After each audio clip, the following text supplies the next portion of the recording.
our official sponsor, Greenwood Stock Trading. If you want to learn how to make some passive income, some extra money, so you can invest in your future and your kids' future, give them a call for a free 10-minute consultation, 281-760-3170. Go get to the bag.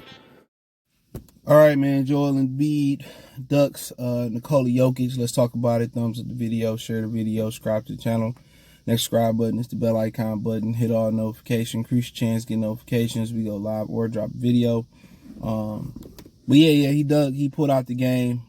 I seen him. He made a comment basically saying that why people pressuring him to win the championship and take his team to the title game, and it's other guys who won MVP who was less pressure on, and why the pressure on me. Then a couple hours later, he failed to show up to the matchup. He should be eliminated from MVP contention right then and there for doing that. And it gets to the point where these people with fans spending their hard-earned money to see guys and they don't show up. Like Giannis and Drew Holiday didn't play in Detroit yesterday. Like at the end of the day, dog, sports is starting to basically disrespect their fans. To amazing feats that you never thought. It's all about pleasing the people who pay your bills, people that keep the lights on. People that allow y'all to get that TV revenue, and they being very disrespectful. For the Philadelphia 76ers who come west once a year, and the Nuggets who come east once a year, why won't you go? Jokić playing in Philadelphia, and Joel Embiid finally had a good game versus him. That's it. You come to Denver to cement your MVP status, and you don't play. Don't tell me about these dudes being competitive and these dudes being better than Magic, Bird, Michael, Wilt. They not. They don't have no durability. They don't have no heart. You know what I'm saying? They don't have no pride. That was just some whole shit. You can cement yourself and dog them. I couldn't play coming off you back to bed. Then I had to play the other night, man. Don't tell me about Joel Embiid soft ass no more. Don't speak on him. Don't tell me this, that, and the third. Is Doc River thought he got injured, bruh. A big old China doll with a Sour Patch Kid as a heart. You could have cemented yourself. You ain't have to make no comment. You ain't have to say nothing before the game. You show up, dominate them again. You cement it. You was better than Jokić this year. You the MVP. No matter, last night he had a triple-double before the fourth quarter. Last night, he became the third player, I think, to have a triple-double with like 25 points, like 15 rebounds and 10 assists. Something like that. He joined Oscar Robertson and Wilt Chamberlain. So, like I continue to say, man, it's becoming comical.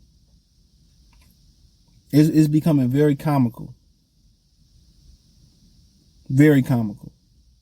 These dudes don't want to compete. These dudes don't want to be scrappy. These dudes want to low management early on. They injury. They don't have durability.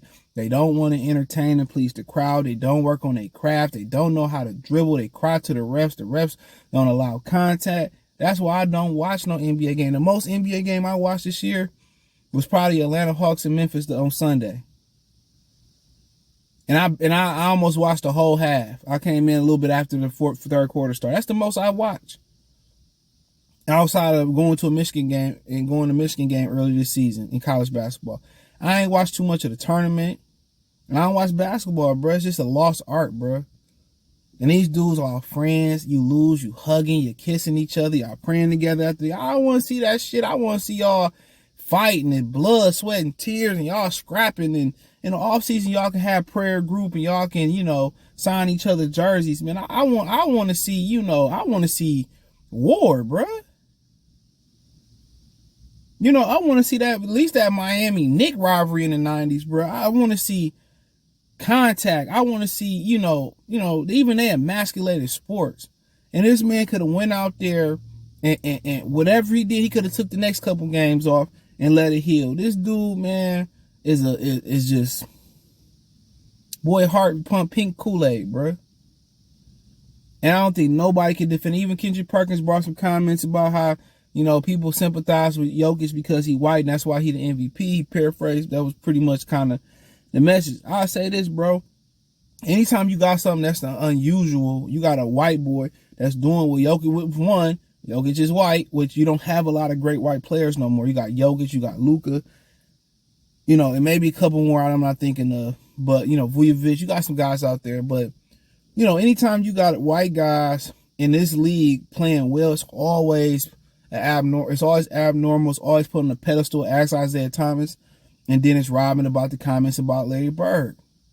If Larry Bird was a brother, he'd be just another player. Exactly. If Jokić was a brother, it'd still be extraordinary what he doing, but it wouldn't be as extraordinary what he doing. That's a fact. And there's nothing wrong with admitting that. That's a fact. Of course, anything is different. When Spud Webb was dunking, Muggsy Bogues made the league at the height that he was at. It was celebrating the dunk contest because it was abnormal what Mac McClung did. A lot of people that follow, high school basketball, we knew about Mac McClung. But to see a white boy jumping like that is abnormal. That's why they had the movie White Man Can't Jump. So let's take the politically correctness out of this shit. Let's take all the racial stuff. It's abnormal. It is. So of course, anything that we ain't used to seeing is gonna have a little bit of a lot of hype around it. It's gonna be like, damn, you know what I'm saying? It's gonna be extra shiny, bruh. And Joel Embiid crying and campaigning and doing everything and directly dissing the man. When the man dogged you out last year when y'all played back to back, you could have went for the clean sweep last night and you don't have to say a word, bruh. Your play would have solidified, and had he probably been out there, they won that game. That game was hella close. Had you solidified, there's pressure on me to win a championship, but basically he said it ain't none on Jokić in Denver, bro. Denver ain't a hotbed for basketball. You in Philadelphia, bro. Bunch of history. Moses Malone, Dr. J, Allen Iverson. You know what I'm saying? You in a more major city than Denver, so that's always going to play a part. You cross to New York City, that's always going to play a part. That's always going to play a part in having expectations. Somebody in the smaller market, they don't have expectations because, once again, winning in a smaller market is abnormal. How many championships Denver won? How many championships Sacramento won?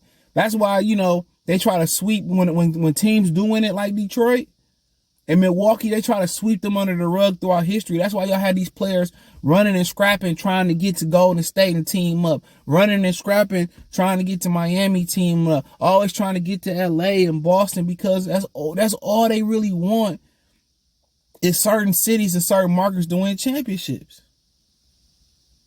That's why it was so huge for LeBron to win in Cleveland because of the market, bro. The NBA really could have only 8 teams, and that's all it would matter. They don't give Atlanta, Sacramento, Detroit, Indiana, Milwaukee, places like Orlando, Charlotte. They don't give them equal opportunity, bro. They don't, and it's sad. But Joel Embiid need to understand that. But hey, this is what it is. Check out the NBA Talk playlist. Thumbs up the video, share the video, subscribe to the channel. Next subscribe button is the bell icon button. Hit all notifications. Increase your chance, get notifications. We go live and drop video. Hit the link tree. Find me on Twitter, Facebook, Instagram, Spotify, Anchor, Cash App, Venmo, PayPal, Apple Podcasts, Google Podcasts, the whole 9. Appreciate the love and support. Let me know what you girls and guys think in the comment section. Peace.